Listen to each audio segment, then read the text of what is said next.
মাধ্যমিক ও সমমান পরীক্ষায় স্বচ্ছ ও নকলমুক্ত পরিবেশ নিশ্চিত করতে গেল 2 সপ্তাহের প্রায় প্রতিদিনই জরুরি নির্দেশনা জারি করছে শিক্ষা বোর্ডগুলো। ৩,২০৯টি কেন্দ্র আনা হয়েছে সিসি ক্যামেরার আওতায়। সবচেয়ে বেশি জোর দেয়া হচ্ছে কেউ যেন নকল না করতে পারে। ৩০,০০০-এর বেশি শিক্ষা প্রতিষ্ঠানের এসব শিক্ষার্থী এমন এক সময়ে পরীক্ষা দিচ্ছেন যখন আন্তঃশিক্ষা বোর্ড পরীক্ষা পরিচালনা নীতিমালা ও পাবলিক পরীক্ষা আইন ১৯৮০-এর বেশ কিছু পরিবর্তনের উদ্যোগ নিয়েছে সরকার। সমালোচনার পর নীরব বহিষ্কার নীতি বাদ দিলেও এখনো এমন কিছু নির্দেশনা বা নিয়ম আছে যেগুলো অপ্রয়োজনীয় বলে মত এই শিক্ষাবিদের। বলেন, সত্যিকারের শেখা ও মূল্যায়নের নীতি দরকার আগে।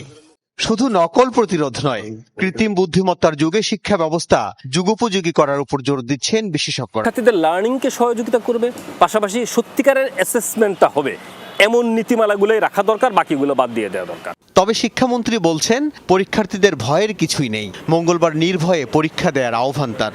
21 তারিখে এসএসসি পরীক্ষা, সমমানের পরীক্ষা শুরু হয়েছে। সেটি সুন্দর স্বাভাবিক পরীক্ষা হবে। মানসম্মত শিক্ষা ব্যবস্থা দেওয়ার জন্য আমাদের শিক্ষকদের ট্রেনিং নিতে হবে। 21 এপ্রিল শুরু হওয়া মাধ্যমিক ও সমমান পরীক্ষা শেষ হবে 20 মে। 7 জুনের মধ্যে শেষ হবে ব্যবহারিক পরীক্ষাও।